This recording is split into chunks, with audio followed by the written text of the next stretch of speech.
Salam Abdul Askar, Palestine.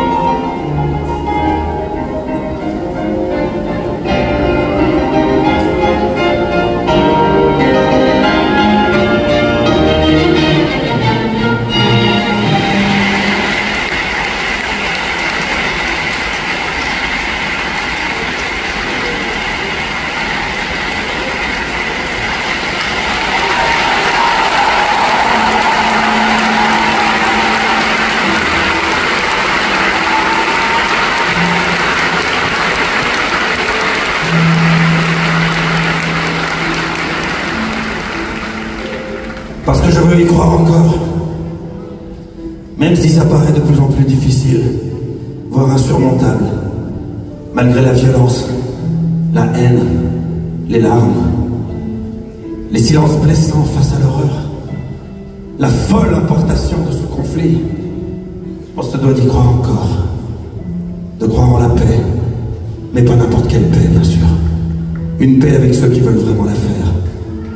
Pas ceux qui veulent clairement rayer le pays de la carte. Alors on se doit d'y croire, oui. On se doit d'y croire et de tout faire pour ça. Ne serait-ce que pour pouvoir regarder nos enfants dans les yeux. Il y a 3 jours, c'était un bien triste anniversaire. À cette occasion, nous avons écrit, avec mon ami Markwell, une chanson en hommage aux victimes, aux familles, aux otages qui sont encore détenus. Alors bien sûr, qu'une simple chanson peut paraître dérisoire, mais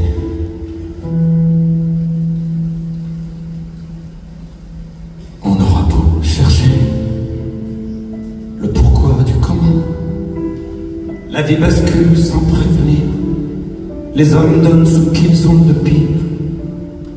Et puis, on aura beau parler, en parler aux enfants, pour ne pas blesser la mémoire, pouvoir affronter les miroirs, il restera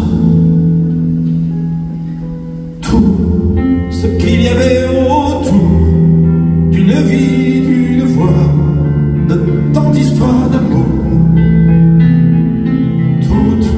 La douleur de ce jour, sans sursis ni recours, c'est si lourd, tellement lourd. Mais qu'est-ce qu'on fait des chaises vides, celles des écoles, celles des concerts, les chaises des repas de famille, sans parler des anniversaires. Elles nous observent, les chaises vides. Elles sont d'un silence exemplaire. Même si ce n'est que du bois aride, nos larmes regardent et on espère. On aura beau mentir, dire que ça va passer, le chagrin glisse et nous devance, sans nous laisser la moindre chance. Et puis, on aura beau maudire ceux qui l'auront volé, l'ivresse qui coulait de leurs hanches, la beauté de leur corps qui danse, il restera seul que l'on dira d'eux, un poème, un combat, pour pas baisser les yeux. Le souvenir qu'on leur doit, comme on souffle sur un feu, pour qu'ils ne meurent pas. Mais qu'est-ce qu'on fait des chaises vides, celles des concerts, celles des écoles, les chaises des repas de famille, sans parler des anniversaires.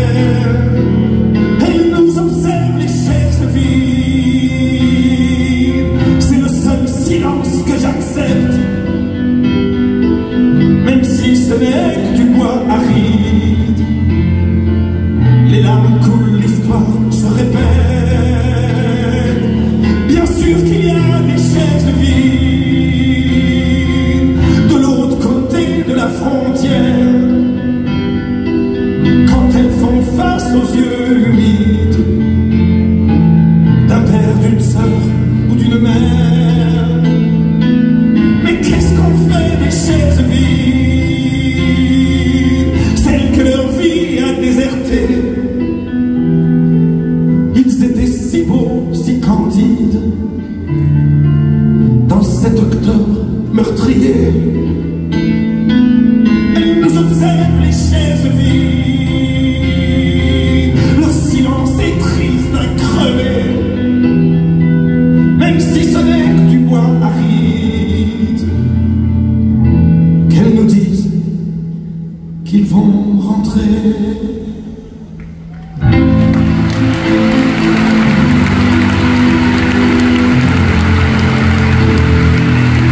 Qu'ils vont rentrer.